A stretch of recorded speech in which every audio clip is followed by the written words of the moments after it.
Karma tidak pernah ingkar janji. Sang Buddha berkata, "Janganlah takut dalam menghadapi hidup ini, karena tidak akan terjadi sesuatu pada dirimu yang bukan bagian dari karmamu." Alkisah, ada seorang tukang kayu yang hidup bersama istrinya di pinggir hutan. Meski sudah lama menikah, namun mereka belum mempunyai anak. Si tukang kayu itu punya kemampuan bisa mendengar suara-suara makhluk halus di sekitarnya. Suatu hari, ia ke hutan mencari kayu bakar. Ketika sedang membelah kayu, tiba-tiba dia mendengar suara dua anak kecil. Kedua anak kecil itu berkata, "Hei, kamu mau kemana?" "Saya mau ke rumah itu. Saya mau menagih karma. Saya juga mau ke sana. Kalau saya mau bayar karma." Si tukang kayu hanya diam, melanjutkan pekerjaannya seolah tidak mendengar apa-apa. Dia mengumpulkan kayu bakar yang sudah dibelah, lalu pulang. Setibanya di rumah, dia mendapati seorang tabib tengah memeriksa istrinya. Tabib mengatakan bahwa istrinya hamil anak kembar. Si tukang kayu berpikir, pastilah dua anak kecil tadi yang masuk ke rahim istriku. Sejak lahir, sudah tampak perbedaan mencolok di antara keduanya. Yang sulung malas dan nakal, sedangkan yang bungsu rajin dan penurut. Si sulung terus-menerus membuat masalah dan keributan. Banyak perbuatannya yang membuat si tukang kayu terpaksa harus menanggung malu. Tukang kayu pun berpikir, pasti ini anak yang datang untuk menagih karma. Makanya dia sering membuat aku susah dan malu. Baiklah, aku tidak mau anak ini terus-menerus menagih karmanya sampai aku tua. Akhirnya, si sulung pun diusir. Tidak ada lagi yang membuat keributan. Si tukang kayu dapat hidup tentram dan damai, mencurahkan seluruh harapan dan kasih sayangnya pada si bungsu. Namun tiba-tiba si bungsu jatuh sakit. Tukang kayu menghabiskan tabungannya untuk membayar tabib-tabib terbaik dan membeli obat terbaik.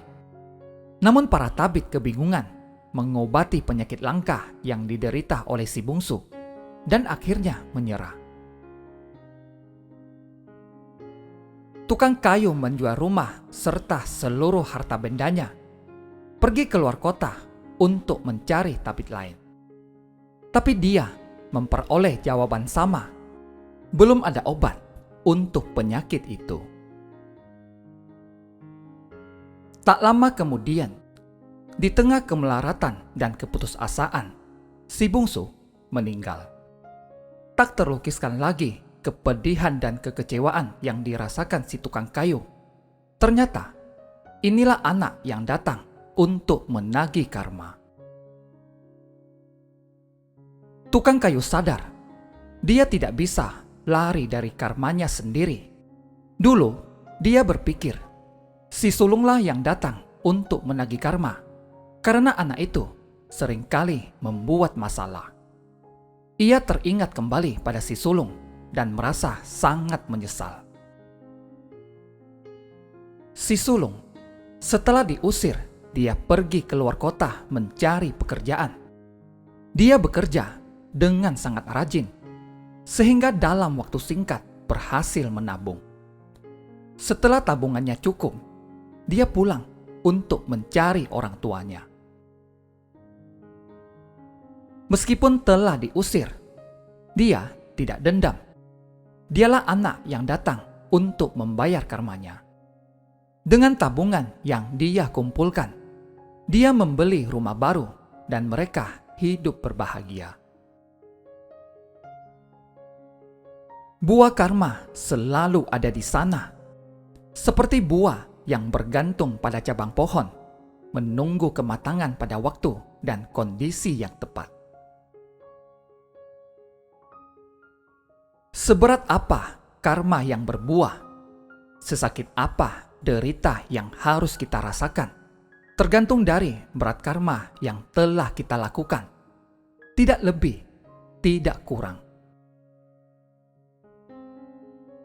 Lalu, apa yang harus kita lakukan? Apakah tidak ada cara untuk menghapus karma? Kita tidak bisa menghapus karma, tapi bisa membuatnya menjadi lebih ringan, bahkan tidak terasa buahnya. Perbanyaklah berbuat kebajikan, bagaikan segelas air garam yang sangat asin. Jika ditambah dengan air tawar terus-menerus sampai mengalir keluar, lama-kelamaan air yang asin akan habis, dan yang tersisa di gelas hanyalah air tawar saja.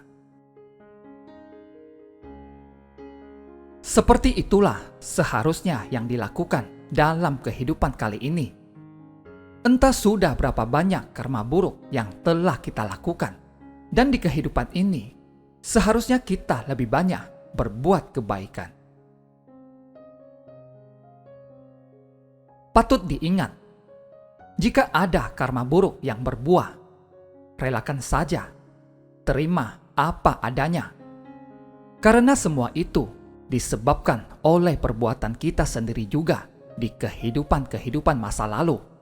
Sudah seharusnya kita terima itu semua.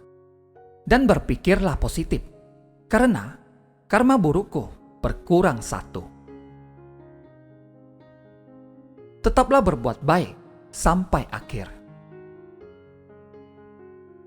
Terima kasih, semoga bermanfaat.